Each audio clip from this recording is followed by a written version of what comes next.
우리 함께 하나님 말씀 보시겠습니다. 함께 보실 하나님 말씀은 디모데후서 3장 14절에서 17절까지 말씀 한 절씩 교독하시겠습니다. 그러나 너는 배우고 확신한 일에 거하라. 너는 내가 누구에게서 배운 것을 알며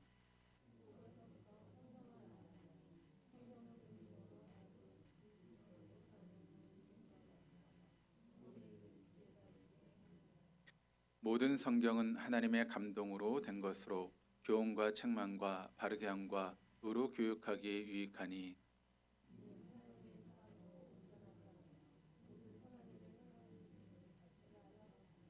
아멘.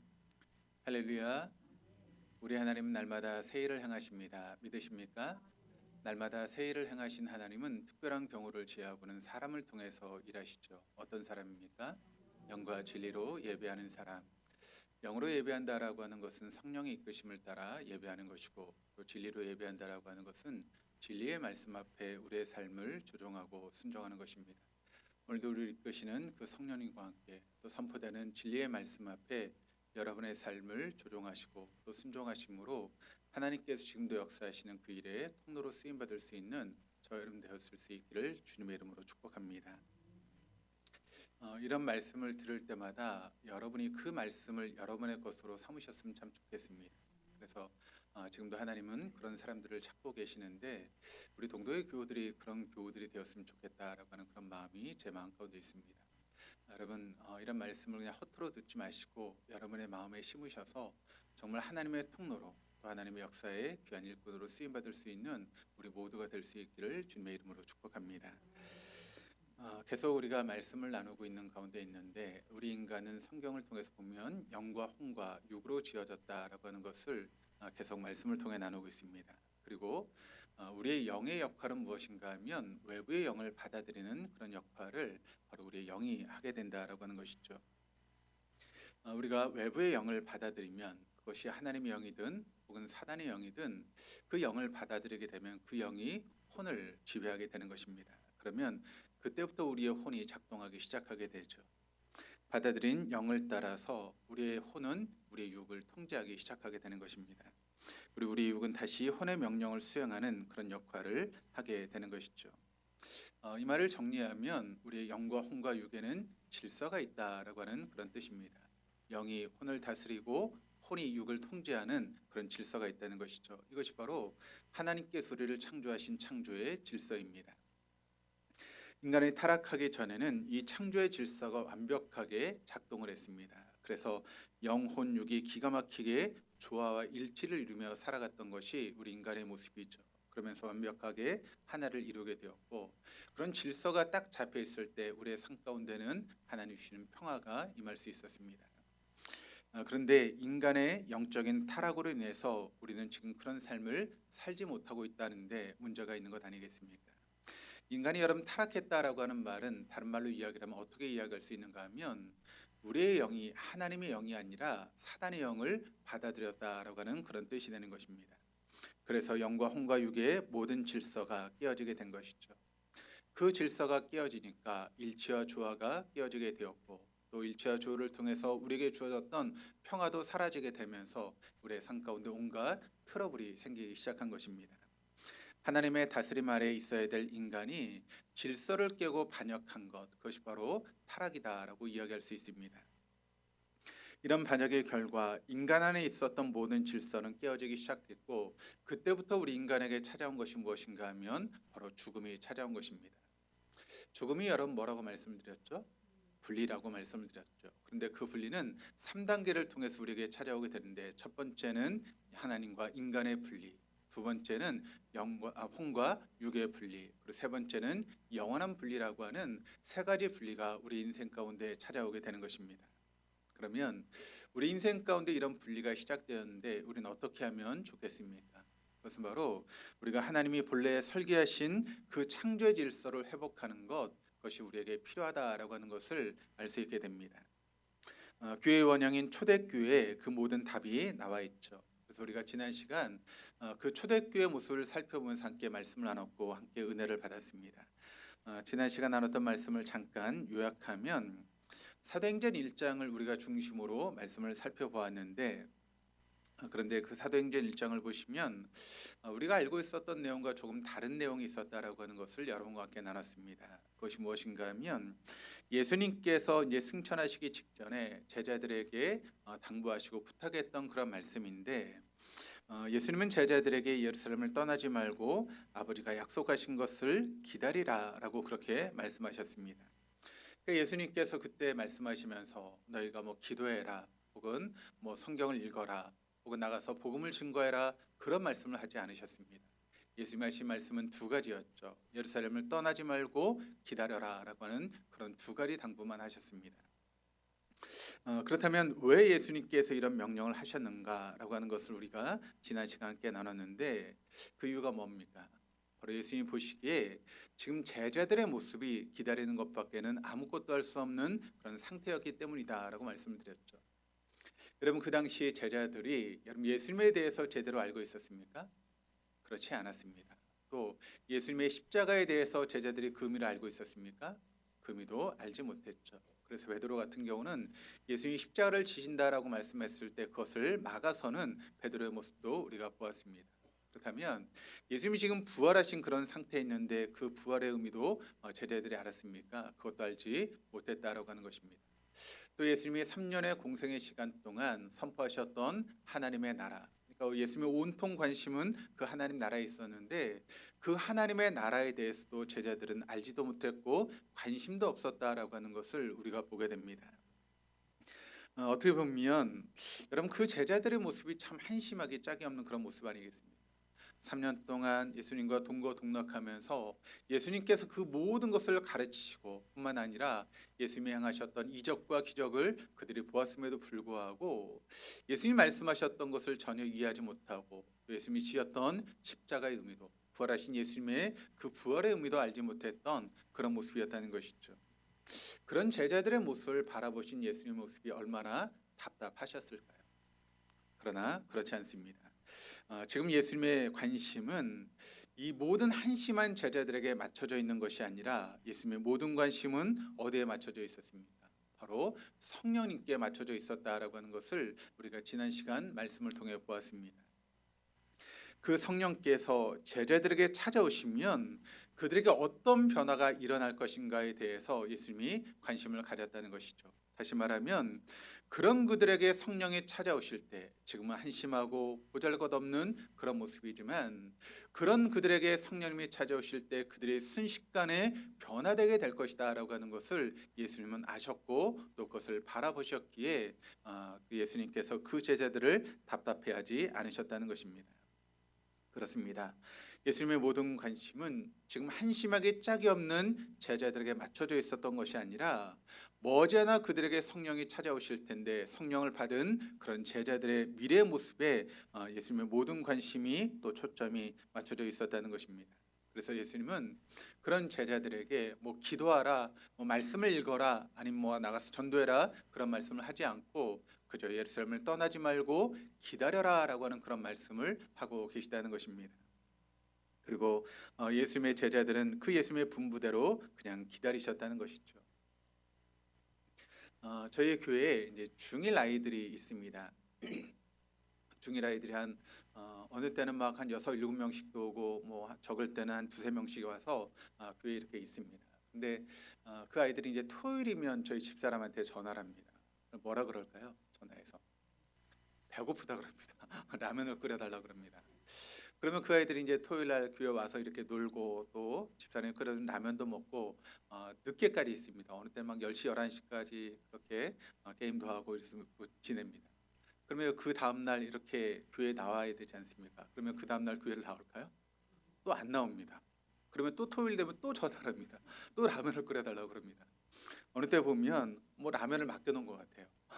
당당하게 그렇게 라면을 끓여달라고 그럽니다. 근데 그 모습을 보면 제가 좀 그 모습을 봤을 때 마음이 좀 안 좋습니다. 아니 얘네들이 도대체 교회를 뭘로 보고 일어나? 우리 집사람을 무슨 라면 끓여주는 기계로 하나라고 하는 그런 마음이 들어가지고 좀 마음이 안 좋았습니다. 근데 집사람이 그런 이야기를 하더라고요. 지금 애들을 바라보지 말고 앞으로 변화될 애들을 좀 바라봐라라고 그런 이야기를 하더라고요. 그 이야기를 들으니까 애들을 바라보는 시선이 조금 달라졌습니다. 여러분 그게 성경의 말씀 아니겠습니까? 지금 그들의 모습이 정말 우리가 볼 때는 한심하게 짝이 없고 부족한 것처럼 느껴지지만 여러분 그들에게 성령 임하게 되었을 때 그들이 놀랍게 변화될 그 모습을 우리가 바라볼 수만 있다면 여러분 그들을 우리가 품을 수 있는 것 아니겠습니까? 그들을 우리가 사랑으로 대할 수 있는 것 아니겠습니까? 그것이 여러분 중일 아이들의 모습일 뿐만이겠습니까? 그렇지 않죠. 우리 모두의 모습이기도 합니다. 지금 우리가 부족하고 연약한 그런 모습이지만 우리에게 성령이 찾아오실 때 변화될 그런 모습들을 바라보며 우리가 인내할 수 있고 또 기다릴 수 있는 것 아니겠습니까? 제대로는 아무런 기약도 없이 또 기대도 없이 기다렸지만 여러분 예수님이 말씀하신 대로 오순절 날이 되어서 그들에게 성령이 찾아오게 되었습니다. 그때 그들은 거룩한 영이신 하나님의 영이신 성령을 모셔드린 것밖에 없습니다. 그러자 거기에 모여 있었던 모든 사람들의 순식간에 변화되는 놀라운 역사가 있었다라고 하는 것을 우리가 지난 시간 말씀을 나눴습니다. 어떻게 그런 일이 가능할 수 있을까요? 바로 그들을 지배하는 영이 바뀌었기 때문에 그렇습니다.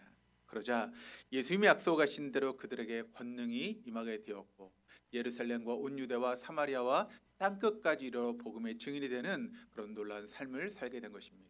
또 그런 삶을 살아갈 때 죽음이 그들을 가로막지 못했고 죽음 앞에서도 당당하게 그런 말씀을 증거하는 삶을 살아갈 수 있게 되었다는 것이죠.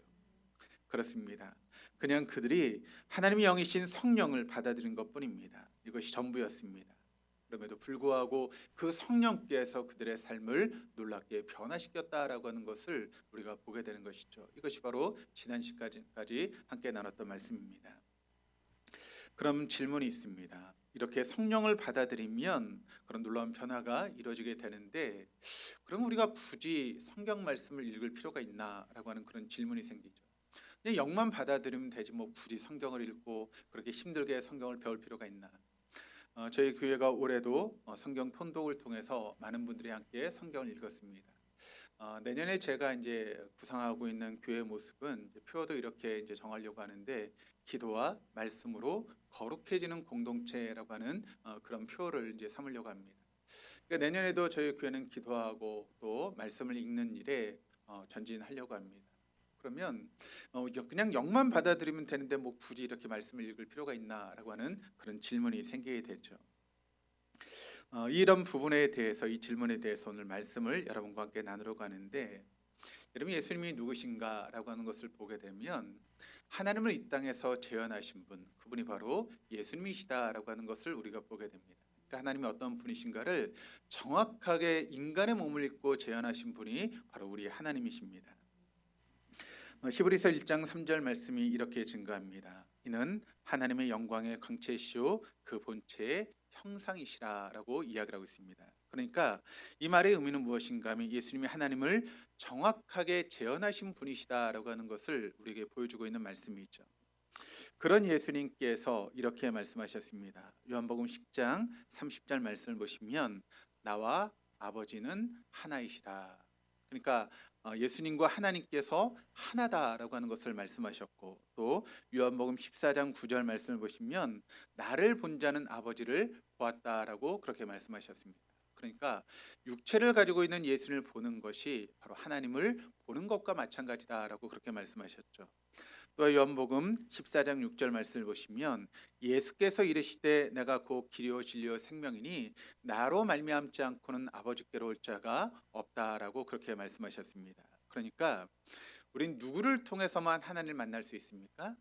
예수님을 통해서만 하나님을 만날 수 있고 예수님을 통해서만 하나님께 나아갈 수 있게 된다라고 하는 것입니다. 그러니까 여러분 예수님이 이 땅에 육신을 입고 이 땅에 오신 이유가 바로 여기 있다라고 하는 것을 우리 말씀을 통해 보게 되는 것이죠. 잠깐 여기서 우리가 예수님의 공생애의 그런 삶을 다시 한번 복기해 보면 예수님께서 공생애를 통해서 우리에게 증거하신 것은 한 가지입니다. 그것은 무엇인가 하면 하나님의 나라를 여러분 우리에게 알려주신 것 그것이 바로 예수님의 공생애의 삶의 모습이었다라고 하는 것을 우리가 알게 되지요. 그렇게 예수님은 여러분 공생의 시간을 통해서 사람들이 하나님의 나라를 꿈꾸게 하는 그런 일을 예수님이 하셨다라고 하는 것입니다. 그래서 끊임없이 그 하나님 나라를 사람들에게 증거하셨고 또 그 하나님 나라를 보여주셨습니다. 그런데 사람들은 그 일에 대해서 별로 관심이 없었습니다. 근데 그것은 제자들도 마찬가지였죠. 그런데 예수님께서 그렇게 하나님 나라를 증거하고 보여주셨음에도 불구하고 그것을 알지 못하고 있는 그런 제자들의 모습에 대해서 예수님이 실망하지 않았습니다. 그리고 그런 그들에게 말씀하셨는데 요한복음 16장 말씀을 보시면 이것이 예수님의 고별 설교에 대한 그런 부분인데 7절 말씀이 이렇게 증가합니다. 그러나 내가 너에게 실상을 말하노니 내가 떠나가는 것이 너에게 유익이라. 내가 떠나가지 아니하면 보혜사 곧 성령이 너에게 오시지 아니할 것이요 내가 가면 그를 너에게 보내리니. 자, 예수님이 떠나가는 것이 우리에게 유익이다라고 말씀하고 있습니다. 왜 유익이 될까요? 바로 성령께서 우리에게 오시기 때문에 그렇습니다. 그러니까 예수님이 가시지 않으면 성령께서 오시지 않기 때문에 예수님께서 떠나가셔야 된다는 것입니다. 그리고 떠나갔을 때 성령께서 우리에게 오시게 된다. 그런데 그 성령께서 우리에게 어떤 일을 하시는가? 16장 12절 13절 말씀을 같이 한번 읽어보시겠습니다. 내가 아직도 너에게 이를 것이 많으나 지금은 너에게 감당하지 못하리라. 그러나 진리의 성령이 너에게 오시면 그가 너희를 모든 진리 가운데로 인도하시리니 그것으로 말하지 않고 오직 들은 것을 말하며 장래일을 너희에게 알리시리라. 또 22절 말씀도 같이 읽겠습니다. 지금은 너희가 근심하나 내가 다시 너희를 보리니 너희 마음이 기쁠 것이요 너희 기쁨을 빼앗을 자가 없으리라. 자, 그렇습니다. 지금 예수님은 한심한 제자들을 바라보시면서 결코 실망하지 않았습니다. 머지않아 그런 그들에게 예수님이 말씀하신 대로 성령이 그들에게 오시게 될 텐데 그 성령이 찾아오셔서 그들을 통해서 일하실 것을 기대함으로 바라보신 분이 바로 주님이셨다는 것이죠. 그리고 우리가 알고 있는 것처럼 예수님께서 말씀하신 대로 성령께서 그들을 찾아오셨고 또 그들을 찾아오셨던 그 성령을 통해서 그들이 어떤 능력의 삶을 살아갔는지를 우리가 말씀을 통해 잘 알고 있습니다. 그리고 여러분 그래서 그런 제자들 바로 성령을 받았던 그 제자들을 통해서 우리가 알고 있는 것처럼 교회가 탄생하게 되었다라고 하는 것을 우리가 알고 있습니다. 근데 문제는 그 다음입니다. 예수님이 여러분 이 땅에 몸을 입고 33년의 공생의 삶을 사셨습니다. 그리고 하늘로 승천하셨죠. 그리고 그 예수님의 말씀을 듣고 보았던 모든 제자들과 따랐던 모든 사람들도 이미 다 세상을 떠나갔습니다. 그럼 우리는 어떻게 하나님 말씀, 또 예수님이 증거하셨던 그 말씀을 들을 수 있는 것일까요? 예수님이 지금 계셔서 우리에게 말씀해 주시면 참 좋을 텐데 그 예수님도 계시지 않고 또 예수님께 직접 말씀을 들었던 그 제자들도 더 이상 남아있지 않는데 우리는 어떻게 여러분 예수님의 말씀을 듣고 예수님이 행하셨던 일들을 알 수 있을까요? 뭘 통해서 알 수 있습니까? 바로 성경의 말씀, 하나님께서 우리에게 선물로 주신 성경의 말씀을 통해서 우리 예수님이 말씀하셨던 것을 들을 수 있고 예수님이 행하셨던 일들을 볼 수 있게 되는 것입니다. 요한복음 5장 이 39절 말씀을 같이 한번 읽어보시겠습니다. 너희가 성경에서 영생을 얻은 줄을 생각하고 성경을 연구하거니와 이 성경은 곧 내게 대하여 증언하는 것이니라. 그렇습니다. 자, 성경은 누구에 대해서 증언한 것이라고요? 예수님에 대해서 증언한 것이다라고 분명히 말씀하고 있죠. 그러니까 여러분 우리가 성경을 보면 그 성경을 통해서 예수님이 말씀하신 것을 듣게 되는 것이고 예수님이 행하신 것을 보게 되는 것입니다. 그러므로 우리가 성경을 읽는 것이 이렇게 중요하다라고 하는 것을 다시 한번 깨닫게 되는 것이죠. 그러면 성경이 무엇인가에 대해서 오늘 말씀을 통해서 함께 보려고 하는데 오늘 본문의 말씀을 통해서 그것을 우리가 알 수 있게 됩니다. 첫 번째, 성경은 하나님의 영감으로 된 것이다 라고 하는 것을 분명히 증거합니다. 16절 말씀을 보시면 모든 성경은 하나님의 감동으로 된 것으로 라고 그렇게 되어 있습니다. 이 부분을 이제 헬라어 원어로 보면 어떻게 소개하고 있는가 하면 테오 푸뉴마토스라고 하는 단어로 쓰고 있습니다. 이 테오 푸뉴마토스라고 하는 단어를 이제 번역하면 어떻게 번역할 수 있는가 하면 하나님이 숨을 불어넣으셨다라고 하는 그런 단어로 번역할 수 있습니다. 여러분, 하나님이 숨을 불어넣으신 것이 이제 성경에 불어넣으셨다라고 그렇게 이야기를 하고 있는데 또 그런 이야기가 나와 있죠. 어디에 나와 있습니까? 창세기에 나와 있습니다. 언제요? 하나님이 사람을 만드실 때 하나님이 숨을 불어넣으셨다라고 하는 말씀이 나오죠. 창세기 2장 7절 말씀을 보시면 같이 한번 읽어보실까요? 여호와 하나님이 땅의 흙으로 사람을 지으시고 생기를 그 코에 불어넣으시니 사람이 생명이 되니라. 하나님이 흙으로 사람을 지으셨습니다. 근데 여러분 그때까지는 뭡니까? 그냥 흙에 불과한 그런 존재였죠. 근데 그런 흙에 하나님께서 뭘 불어넣으셨습니까? 하나님의 생기, 생명을 불어넣으셨습니다. 그랬더니 여러분 그 흙이 어떻게 되었습니까? 살아있는 영, 생명이 되었다라고 말씀하고 있습니다. 마찬가지입니다. 성경을 기록할 때도 하나님께서 그 성경 말씀 가운데 뭘 불어넣으셨습니까? 하나님의 숨을 불어넣으셨습니다. 그러니까 여러분 그 성경은 어떻게 되었습니까? 지금도 살아있는 하나님의 말씀이 되었다는 것입니다. 2000년 전에 지어졌던 아니면 그 이상 전에 지어졌던 그 말씀은 예전에 그런 말씀이 아니라 지금도 살아있는 하나님의 말씀이다라고 하는 것을 우리가 이 말씀을 통해 깨닫는 것이죠. 그래서 여러분 2000년 전에 그들이 읽었던 그 성경 말씀 지금 우리가 읽어도 그 말씀의 능력이 우리의 삶 가운데 나타나는 이유가 여기 있는 것입니다. 5000년 전에 하나님의 놀라운 기적을 통해서 이루어졌던 그 모든 일들이 지금도 우리의 삶 가운데 이루어질 수 있는 이유는 바로 여기 있습니다. 많은 성도들이 또 많은 제자들이 그 하나님의 말씀을 듣고 예수의 말씀을 듣고 그 삶이 변화되었던 그런 놀라운 역사가 지금도 우리에게 똑같이 임할 수 있는 이유는 무엇인가 하면 바로 하나님 말씀 지금도 살아있는 말씀이기 때문에 우리에게 동일하게 역사할 수 있다라고 하는 것을 우리는 잊지 말아야 됩니다. 그렇습니다. 하나님 말씀은 지금도 살아있는 말씀이다라고 하는 것을 여러분 잊지 마시기를 바랍니다. 두 번째, 성경은 하나님의 사람을 유능하게 하고 온갖 선한 일을 할 수 있게 한다라고 증거하고 있습니다. 우리 본문 17절 말씀을 세 번역으로 같이 한번 읽어보시겠습니다. 성경은 하나님의 사람을 유능하게 하고 그에게 온갖 선한 일을 할 수 있게 하는 것입니다. 자, 여기 선한 일을 한다라고 하는 말을 하고 있는데 이 선한 일을 한다라고 하는 이 말의 뜻이 어떤 뜻인가 하면 언어를 보면 제 기능을 할 수 있게 한다라고 하는 그런 뜻입니다. 그러니까 원래 기능을 할 수 있게 만드는 것, 그것이 바로 선한 일이다라고 이야기하고 있습니다. 제가 여러분 지금 시계를 차고 있습니다. 이 시계가 저희 집사람이 이제 저한테 선물로 준 시계거든요. 그런데 제가 이 시계를 잘못 건드려가지고 고장이 났습니다. 그래서 이제 본사에 몇 번 맡겨서 수리했는데도 수리가 안 되더라고요.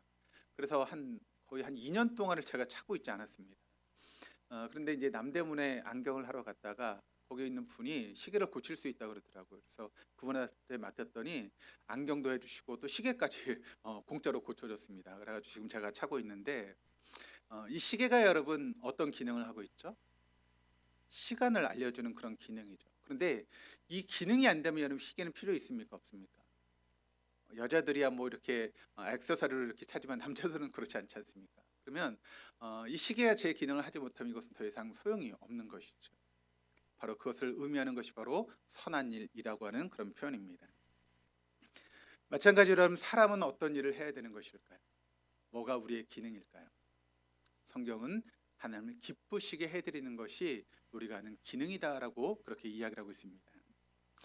그런데 여러분 성경이 믿는 사람으로 하여금 하나님의 사람으로서 제 기능을 감당할 수 있도록 도와주는 것이 바로 성경의 역할이다라고 하는 것입니다. 그러니까 우리는 성경을 통해서 뭐가 하나님을 기쁘시게 하는 일이고 뭐가 하나님이 기뻐하는 일인가를 우리에게 알려주고 있다는 것이죠. 그러니까 우리가 성경을 봐야 되는 이유가 여기에 있습니다. 또 세 번째는 우리는 성경 안에 머물러 있기만 하면 된다라고 하는 것입니다. 14절 말씀을 세 번역으로 한번 읽어보시겠습니다. 그러나 그대는 그대가 배워서 굳게 믿는 그 진리 안에 머무십시오. 그러니까 여러분 하나님의 사람은 어디에 머물러 있어야 됩니까? 진리. 그 진리는 무엇입니까? 하나님 말씀이죠. 그러니까 우리는 그 하나님의 말씀 안에 머물러 있을 수 있는 그런 삶을 살아가야 된다라고 하는 것을 우리에게 증거하고 있습니다. 이런 삶을 살았던 분을 여러분에게 소개해 드리려고 하는데 바로 한국교회에 큰 영향을 미쳤던 김익두라고 하는 목사님에 대해서 여러분에게 소개해 드리려고 합니다. 김익두 목사님의 삶은 세 단계의 삶을 통해서 큰 역할을 감당하셨는데 이분은 황해도에 있는 안악에서 태어나셨습니다. 그래서 아버지의 뜻대로 열심히 공부하고 과거에 응했지만 몇 번이나 낙방을 하게 되었습니다. 그리고 아버지가 세상을 떠났습니다. 근데 이 집안이 원래 굉장히 잘 사는 그런 부자 집안이었습니다. 그래서 아버지가 떠나가면서 이 김익두 씨에게 너무나 많은 그런 재산을 물려주고 떠났죠. 그런데 이 김익두 씨가 친구의 보증을 잘못 써서 모든 재산을 그만 날려버리고 말았습니다. 과거는 계속 낙방하고 큰 재산을 홀딱 날려버리고 그 일이 있은 후에 이분이 세상을 한탄하면서 술에 취해 살았습니다. 그리고 술을 먹으면서 불량배들과 어울리면서 그런 삶을 살아가면서 주변의 사람들에게 행패를 부리는 그런 삶을 살았죠. 그러니까 이 김육도 목사님이 나타난 모든 사람들이 다 피해가는 그런 인생이 되어버리고 말았습니다. 아무도 이 사람 근처에 가려고 하지 않았죠. 그런 삶은 이렇게 처참하게 삶을 살아가면서 방탕한 삶을 살아가게 시작한 것입니다.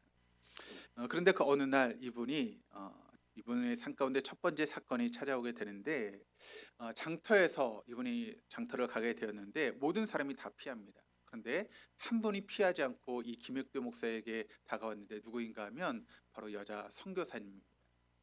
이 선교사님이 김익두 목사님에게 뭘 전해주었는가 하면 전도지 한 장을 전해주었습니다. 술에 취해서 이분이 전도지를 바라봤는데 그 전도지에 이렇게 쓰여 있었습니다. 모든 육체는 풀이요 그 모든 아름다운 들의 꽃과 같으니 푸른 마르고 꽃은 시드나 하나님의 말씀은 영영이 서리라. 이 말씀이 김익도 목사님 마음 가운데 와 닿았습니다.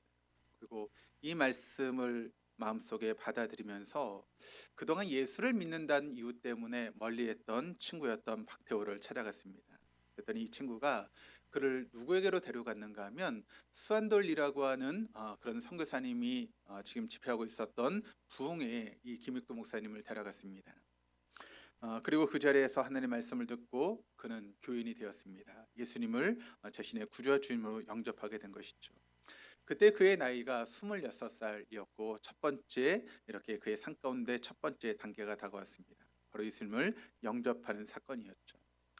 그때부터 그의 삶은 2단계의 그런 단계로 넘어가게 되는데 그때부터 이분이 이제 성경 공부를 통해서 제자가 되어지는 그런 단계에 이르게 됩니다. 선교사님이 이 김익도 목사님에게 성경을 선물했습니다. 근데 이 성경 말씀을 읽으면서 이분이 자신의 허물과 죄를 깨닫게 되는 그런 시간이 찾아오게 되고 하나님 앞 회개의 시간을 갖게 되었습니다. 이분이 성경을 읽으면서 그냥 읽은 게 아닙니다. 어떻게 성경을 읽었는가 하면 매일 목욕제기를 하고 그 다음에 성경을 읽었습니다. 또 그 다음날 성경을 읽을 때는 또 목욕제기를 하고 또 성경을 읽었습니다. 그러면서 그의 영혼이 새로 거듭나기 시작했고 그러면서 생각이 달라졌고 얼굴빛이 달라졌습니다. 말과 삶이 새로워지는 그런 놀라운 체험을 이분이 하게 된 것이죠. 세상 등지고 예수를 바라보면서 예수님을 닮아가기 시작한 것입니다. 청년 김익도는 매일 목욕책이라고 성경을 읽고 또 읽었습니다. 그리고 신약 성경을 100번 읽고 나서 세례를 받게 되었습니다. 그때 이 청년 김익도는 이런 고백을 하고 있습니다. 한번 잘 들어보시기를 바랍니다. 나는 사복음서를 읽을 때마다 울지 않고 읽은 적이 없었다. 예수님이 십자가를 지고 가는 모습, 그 십자가에 달려 못 박히신 장면을 상상하면 눈물이 앞을 가려 성경 글씨가 눈에 보이지 않을 정도였다라고 그렇게 고백을 하고 있습니다. 매일 그렇게 여러분 목욕 제기하고 성경을 읽으면서 그렇게 보내게 되었던 것이죠. 성경과 함께 그리고는 선교사님의 지도를 받고 신학교에 입학하게 됩니다. 그리고 목사가 되게 되죠. 열심히 성경을 공부하며 제자로 살아갔던 그런 시기였는데 세 번째 시기는 어떤 단계인가 하면 바로 성령의 이끄심을 따라서 사도로 살아가는 그런 시간이 이분에게 주어지게 된 것입니다. 이 김익도 목사님이 본격적으로 부흥사역에 나서게 된 것은 그때가 1919년 3.1운동이 일어났던 그런 시기였다고 합니다. 그 후에 이분이 한 20년 동안을 복음사로서 세계 곳곳에 다니면서 복음을 증거했습니다. 우리나라 방방곡곡뿐만 아니라 시베리아와 일본까지 가서 복음을 증거하였고 놀라운 성령의 역사를 일으켰습니다. 목사님의 가진 부흥회 횟수가 대략 776회 부흥회를 인도했고 또 이분이 설교했던 그 설교가 무려 28,000번의 설교를 했다고 합니다. 이분을 통해서 세워진 교회가 150개가 있었고 유치원이 120개가 세워졌다고 합니다. 것뿐만 아니라 이분이 말씀을 증거했을 때 그 말씀을 듣고 여러분 예수님의 제자로 변화된 것뿐만 아니라 목회자의 길로 들어선 사람들이 무려 200명이 넘는 사람들이 목회자로 세워지게 되었다는 것입니다. 이런 삶을 살던 김익도 목사님은 1950년 10월 4일에 성도였던 한충군이 찾아왔습니다. 그리고 이런 이야기를 합니다. 목사님, 빨리 몸을 피하십시오. 지금 인민군이 교회를 향해서 오고 있습니다. 빨리 몸을 피하셔야 됩니다. 애걸복걸하면서 목사님에게 간절히 애원했습니다. 근데 목사님은 그 기도를 끝까지 인도하셨습니다. 근데 기도가 끝나기 전에 공상단이 찾아왔고 목사님은 이날 신도 5명과 함께 순교의 삶을 살게 되었습니다. 김익도 목사님의 삶을 보면 개망난이 술주정뱅이 그런 인생이 바로 김익도 목사님의 삶이었습니다. 그런데 26살에 예수님을 영접하게 되었고 그때부터 성경을 붙잡고 살았습니다. 매일매일 경건한 생활하며 매일 울면서 성경을 읽게 되었던 것이죠. 그 기간이 끝난 다음에 목사가 되어서 이제 사역자의 삶을 살아갔던 것, 그리고 마지막 순간 순교자로서 자신의 인생을 하나님께 올려드렸던 것입니다. 여러분 성경에 보면 예수님의 제자들을 소개할 때 복음서의 말씀을 보면 그 제자들을 제자라고 표현합니다. 그런데 사도행전의 말씀을 보면 그 제자들을 뭐라고 부르는가 하면 사도라고 그렇게 부릅니다.